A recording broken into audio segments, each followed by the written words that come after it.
most common causes of injuries in work situations is falling. Falls are second only to auto accidents in number of fatalities. People seem to have the idea that after a fall, they'll be able to get up and walk away. It doesn't work that way. Falls can bring the lifelong miseries and limitations of a chronic bad back, or the daily discomfort and insecurity of a trick knee, or the end of wage-earning days. When a person slips, the feet simply slide out from under it. Often, as a result, the unsupported body comes crashing down. Feet can skid easily and unexpectedly in any direction on many kinds of slimy, oily, or greasy materials that can change a good surface into a dangerous one. A very small spot can do the damage. Even if there's no actual fall, a badly wrenched back may be the result. Sometimes the feet go out from under the body because a surface moves out from under them.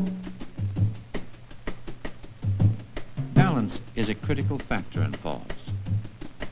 Just moving from one place to another at work always involves the possibility of tripping or stumbling over an object, large or small.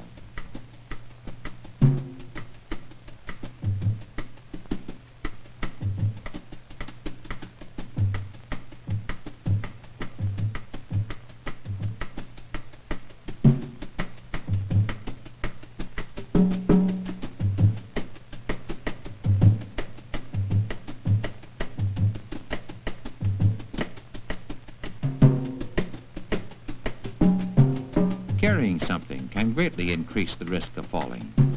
A new balance factor is added.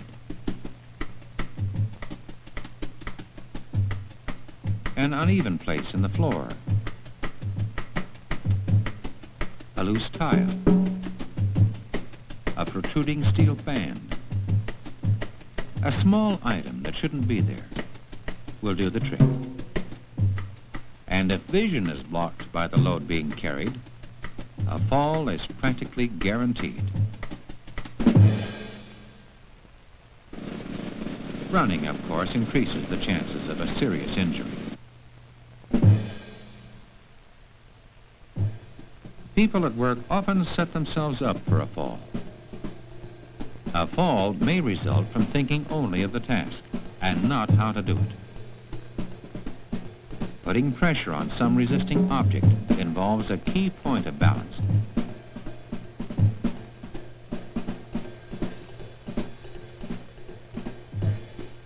And if the resistance suddenly changes, you can be thrown for a painful fall. Another common way of destroying balance is overreaching. The slip of a hand in this vulnerable position means a fall for sure.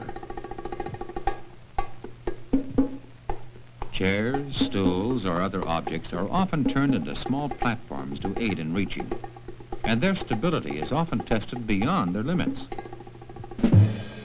Slipping, tripping, or losing balance, in combination with other hazardous factors, can be doubly disastrous.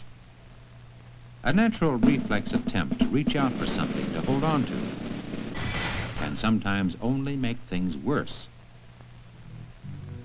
Height is another complicating factor, greatly increasing the seriousness of a fall. But a fracture from falling only one step can take as long to heal as any other.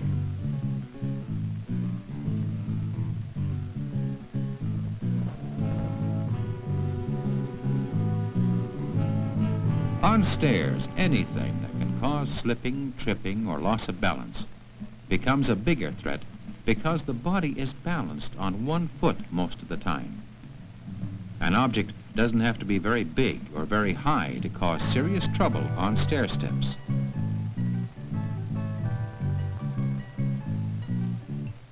When a standard platform or service ladder is bypassed to reach an unusual vantage point, a foot may be placed on a small or irregular surface where it can slip.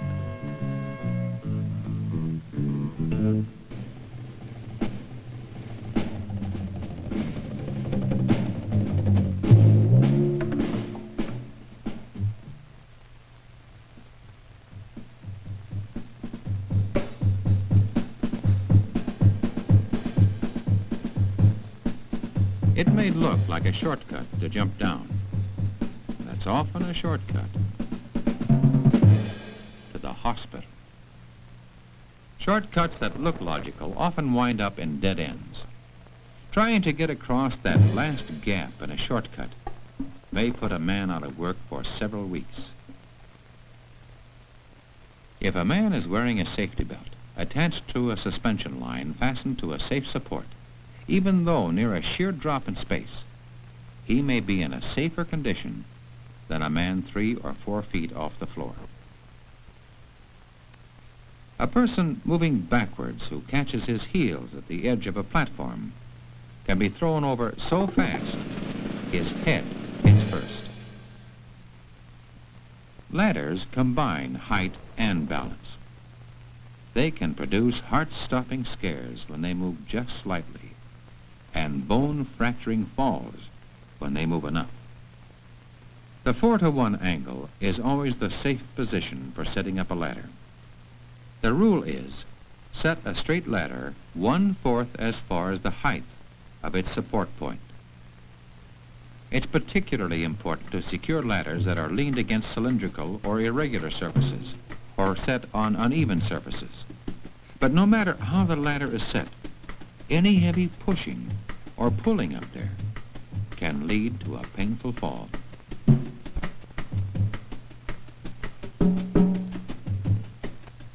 It always takes 2 hands to go up or down a ladder safely. Heavy or clumsy material should never be hand-carried up a ladder. Sure, moving a high ladder is an effort, but it is far healthier than overreaching and risking a permanent injury. Always remember to keep your belt buckle inside the rails of the ladder you're working on, and you won't reach out too far. And remember, the personal penalty can be very severe for a failure to thoroughly inspect the crucial parts of a ladder or scaffold before using it.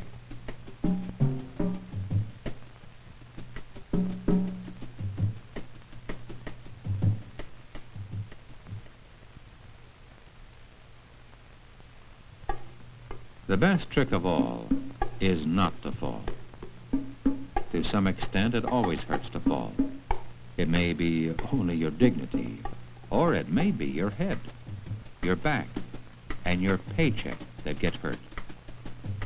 Stay alert to this hazard. Remember how falls happen. Try to make sure that no one falls because of what you do. No one, including yourself.